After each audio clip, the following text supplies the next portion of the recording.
Assalamualaikum warahmatullahi wabarakatuh. Sahabat history dimanapun berada, kita ketemu kembali dalam channel Hamran Karim. Semoga saya temui kalian semua tetap dalam keadaan sehat, panjang umur, dimurahkan rezeki, dan bahagia selalu. Rekan-rekan pencinta sejarah dimanapun berada, hidup memang tidak mudah. Jika kadang kita mengalami depresi karena pekerjaan, stres ringan, pusing, dililit oleh hutang piutang, dililit oleh berbagai macam persoalan hidup yang tidak pernah akan berakhir sampai kita meninggalkan dunia ini. Jadi beberapa tips yang saya berikan ini mungkin bisa mengobati rekan-rekan penyejarah agar bisa menjalani hidup dengan sebaik-baiknya. Di sini saya coba susun ya, menurut saya ada 11 trik tenang dan bahagia menurut versi saya. Yang pertama, berbanyak rasa syukur. Jadi apabila kita ditimpa masalah, maka kita senantiasa bersyukur bahwa apa yang kita punya. Jadi kita bandingkan orang lain yang tidak memiliki, ya kita syukuri saja. Banyak berdoa, bersyukur apa yang kita miliki, kita masih sehat, masih bisa berjalan, sementara teman-teman lain, rekan lain berjalan, kita masih sehat, sementara teman-teman lain ada yang sakit, bahkan ada yang telah meninggal. Kita bersyukur kita masih punya rumah, ada teman-teman yang tidak punya rumah, bahkan kontrak dan lain-lain. Kalaupun kontrak, kita masih bersyukur ada orang-orang lain yang tidak punya tempat tinggal, bahkan berpindah-pindah. Itu bagian dari rasa syukur. Kemudian rekan-rekan penyejarah bisa juga menulis. Ada momen-momen tertentu di saat tenang, Anda duduk-duduk melihat pemandangan indah, mungkin ke pantai atau ke gunung. Silakan menuliskan rasa bahagia Anda, rasa syukur Anda terhadap Tuhan yang menciptakan kita, Allah Subhanahu wa taala. Itu yang pertama.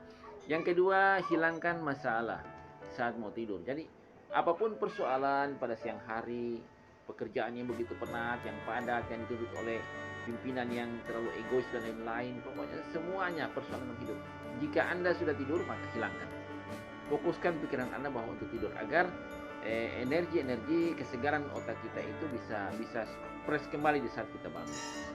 Jadi hilangkan pada saat Anda tidur. Stres apapun Anda, pada saat Anda tidur Anda harus hilangkan.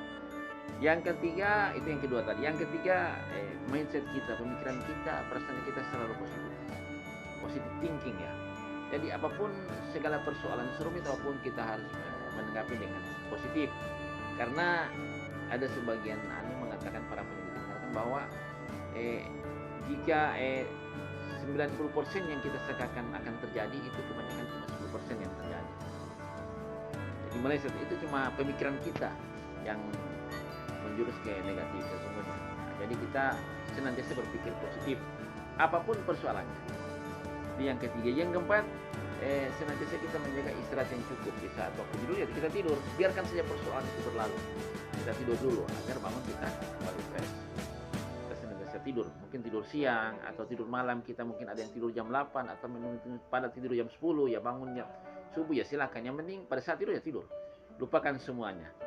Nah, istirahat, jadi istirahat yang cukup agar tenaga kita kembali fit, pemikiran kita, otak kita kembali fresh dalam menjalankan, dan mood kita ada dalam menjalankan segala aktivitas menghadapi dunia ini. Oke. Kemudian yang kelima, olahraga yang rutin. Ya mungkin kalau usia-usia seperti saya 45, 46 atau 50 tahun ke atas, ya mungkin bisa yoga, bisa jalan-jalan santai, bisa jalan-jalan sore atau lain-lain. Yang penting olahraga itu senantiasa rutin, karena dengan olahraga organ-organ tubuh kita itu mengalirkan darah dengan baik. Jika tidak berolahraga, maka mungkin akan terserang penyakit. Mungkin saja bisa asam urat, mungkin bisa kolesterol karena penimbunan lemak dan lain-lain. Bisa juga darah tinggi dan lain-lain. Nah, kita hindari itu. Kemudian tadi yang kelima, olahraga yang rutin. Keenam, jangan membandingkan diri dengan orang lain. Kadang-kadang kita ini penyakit juga, penyakit hati manusia, bahwa kita senantiasa membandingkan diri kehidupan kita dengan orang lain. Padahal itu sebenarnya tidak berdampak baik terhadap diri kita sendiri. Itu akan berdampak buruk terhadap diri kita, karena pikiran kita mempengaruhi jiwa kita dan rohani kita, jasmani kita. Jadi selalu jangan membandingkan diri, selalu kembali lagi ke rasa syukur tadi. Kemudian itu keenam, jangan membandingkan diri dengan orang lain, jangan membandingkan kehidupan kita dengan orang lain. Capai apa yang orang capai, ya mungkin rezekinya Apa yang orang lain miliki mungkin itu rezekinya. Kita sudah diberikan rezeki sekemampuan kita. Sudah tadi bahwa kita diberikan rezeki seperti ini. Yang penting kita berusaha, kerja keras dengan kerjaan yang halal. Kemudian yang ketujuh, kita senantiasa terapkan gaya hidup yang sederhana atau praktis. Makanya pada saat Anda berjalan, sementara mungkin di kota-kota besar sementara padat, kemudian kita harus mengendarai kendaraan sendiri, ya jangan dipaksakan.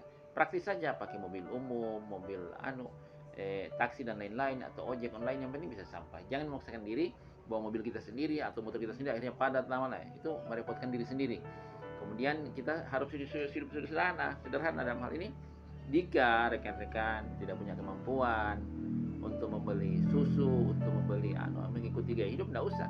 Kita ya apa yang bisa kita punya itu saja kita makan. Karena itu salah satu bagian juga dari rasa syukur ya. Kita simple, sederhana. Hidup ini ya sederhana, praktis saja.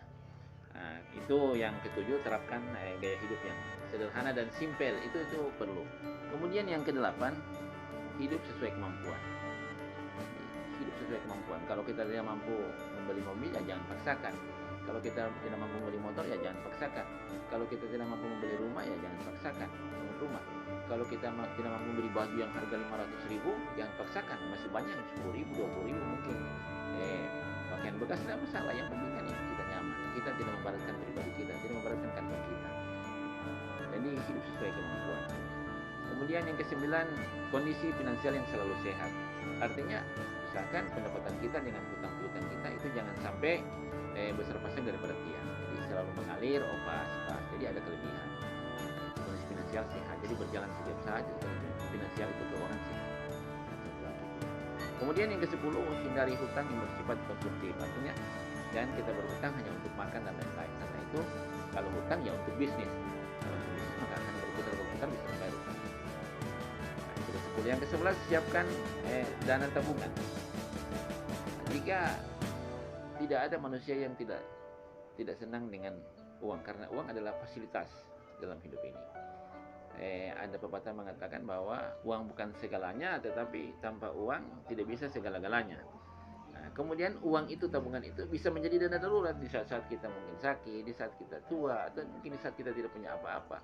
Nah, kita pasti punya dana anggaran untuk belanja, dana anggaran untuk darurat untuk kebutuhan lainnya. Mungkin kita akan sakit, ada dana darurat atau tabungan. Jadi dari tadi saya susun 11 tips menurut saya untuk hidup tenang dan bahagia. Yang pertama, saya ulangi lagi rekan-rekan sejarah, perbanyak rasa syukur. Yang kedua, hilangkan masalah jika atau di saat Anda tidur siang atau tidur malam. Yang ketiga, positive thinking atau mindset kita selalu positif. Apapun persoalannya, seburuk apapun kita tetap berpikir positif. Yang keempat, usahakan istirahat yang cukup. Nah, istirahat yang cukup akan membuat kita fit, badan kita, otak kita semakin fresh, dan jasmani kita semakin sehat.